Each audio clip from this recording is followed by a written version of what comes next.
When addressing the wiring from a thermostat to an air conditioning unit, several articles of the National Electrical Code, or NEC, come into play.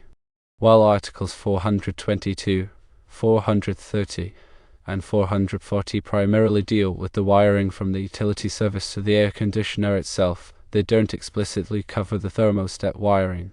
Therefore, we must look at Article 725 and also consider the relevant sections within Article 440.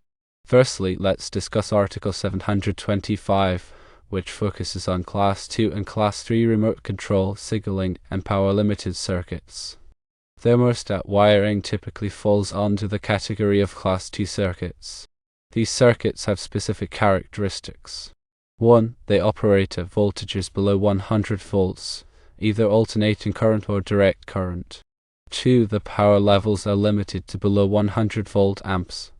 And 3. They originate from a Class 2 power source, such as the thermostat itself.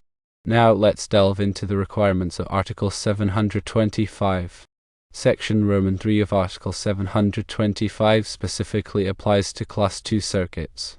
This section outlines several crucial requirements, including proper installation methods ensuring protection from physical damage and adhering to maximum wire run lengths. Secondly, we need to examine Article 440, which pertains to air conditioning and refrigeration equipment. Section D of Article 440 provides additional requirements for the wiring connected to air conditioning and refrigeration equipment. These requirements include ensuring proper insulation, protecting the wiring from mechanical damage, and using appropriate splicing and termination techniques. Let's look at specific sections of interest within these articles. Article 725, Section 725.154. C1 addresses the maximum wire run lengths for Class 2 circuits. Article 440, Section 440.23. E covers the insulation requirements for thermostat wiring. Article 440, Section 440.24. B deals with the protection of thermostat wiring from physical damage. It is essential to note that while Articles 422, 430, and 440 do not specifically address the wiring from the air conditioner unit to the thermostat, they provide general requirements for wiring to such equipment. These general requirements should be considered in conjunction with the specific requirements outlined in Article 725. Now, let's elaborate further on each of these points. When installing Class 2 circuits as per Article 725, it's crucial to use wiring methods suitable for the voltage and current levels involved. This often means using listed Class 2 cable or equivalent wiring methods. The installation must also ensure that the wiring is protected from physical damage, which could include using conduit or other protective measures in areas where the wiring is exposed to potential hazards. Regarding wire run lengths, Article 725.154. C1 specifies the maximum allowable lengths for Class 2 circuits, which depends on the voltage and current levels. These limitations are in place to ensure that the voltage drop in the circuit remains within acceptable limits, preventing the thermostat from malfunctioning. Moving on to Article 440, Section D, the insulation requirements for thermostat wiring are particularly important. The wiring must be rated for the environmental conditions it will be exposed to, including temperature and moisture. This often means using thermostat cable with a specific temperature rating and insulation type. The protection of thermostat wiring from mechanical damage, as outlined in Article 440.24. B is also critical. This could involve using conduit or other protective measures to prevent the wiring from being damaged by physical impact, abrasion, or other potential hazards. Proper splicing and termination techniques are also essential to ensure reliable connections and prevent electrical faults. This includes using appropriate connectors and ensuring that all connections are properly tightened and insulated. Furthermore, it's important to consider the specific requirements of the air conditioning equipment manufacturer when selecting and installing thermostat wiring. The manufacturer's instructions may specify certain types of wiring or installation methods that must be followed to ensure proper operation and safety. Now let's delve deeper into the specifics of Class 2 circuits. Class 2 circuits are designed to be inherently safe, meaning that they are limited in both voltage and current to prevent electrical shock and fire hazards.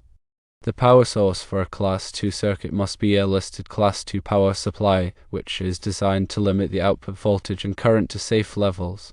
This power supply typically includes built-in overcurrent protection, such as a fuse or a circuit breaker, to prevent excessive current from flowing in the circuit. The wiring used for Class 2 circuits must also be suitable for the voltage and current levels involved. This often means using listed Class 2 cable, which is specifically designed for low voltage, low current applications. Class 2 cable typically has a smaller conductor size than standard power wiring, and it is often insulated with a material that is resistant to moisture and abrasion. When installing Class 2 circuits, it's important to follow the wiring methods outlined in Article 725. This includes ensuring that the wiring is properly supported and protected from physical damage. It also includes separating Class 2 wiring from power wiring to prevent the possibility of induced voltage or current. In addition to the general requirements for Class 2 circuits, there are also specific requirements for thermostat wiring. Thermostat wiring is typically low voltage, low current wiring that is used to connect the thermostat to the air conditioning or heating system.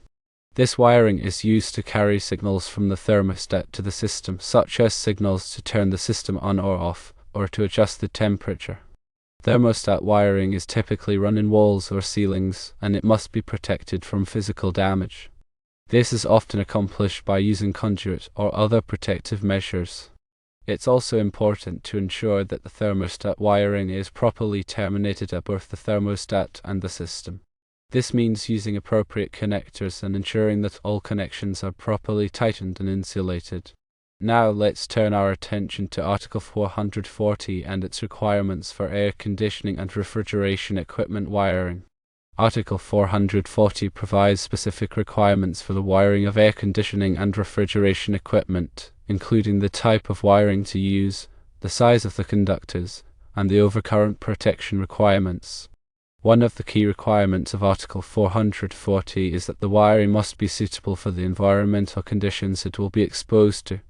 This includes temperature, moisture, and exposure to chemicals. For example, wiring that is exposed to high temperatures must be rated for those temperatures. Wiring that is exposed to moisture must be rated for wet locations.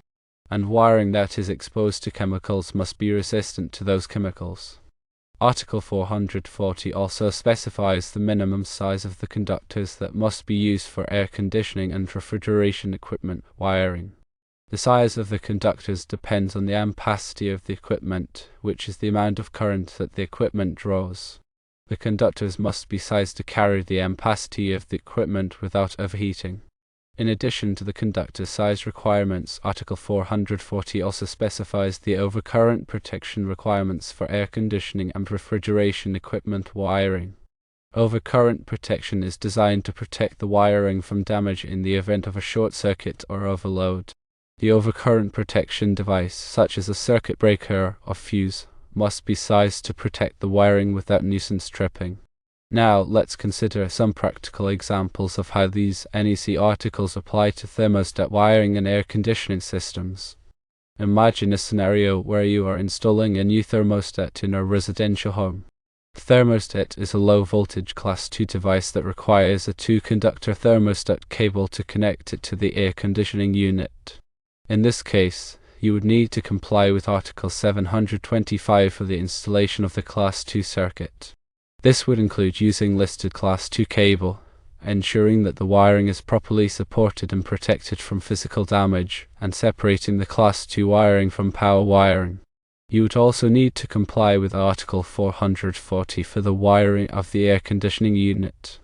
This would include using wiring that is suitable for the environmental conditions, sizing the conductors to carry the ampacity of the equipment, and providing overcurrent protection. Another example could be a commercial building where you are installing a new air conditioning system. In this case, the thermostat wiring might be more complex, involving multiple conductors and control signals. You would still need to comply with Article 725 for the installation of the Class 2 circuits, but you might also need to consider other NEC articles that relate to control wiring and signaling systems. In addition, you would need to carefully follow the manufacturer's instructions for the installation of the thermostat and the air conditioning system to ensure that they are properly connected and functioning correctly. In conclusion, understanding the relevant NEC articles is essential for ensuring the safe and proper installation of thermostat wiring in air conditioning systems. By complying with Article 725 for Class 2 circuits and Article 440 for air conditioning equipment wiring, you can help to prevent electrical shock, fire hazards, and equipment malfunctions. Remember to always consult the latest edition of the NEC and to follow the manufacturer's instructions for all equipment and wiring. In addition, it is always recommended to consult with a qualified electrician or electrical inspector if you have any questions or concerns about the installation of thermostat wiring or air conditioning systems.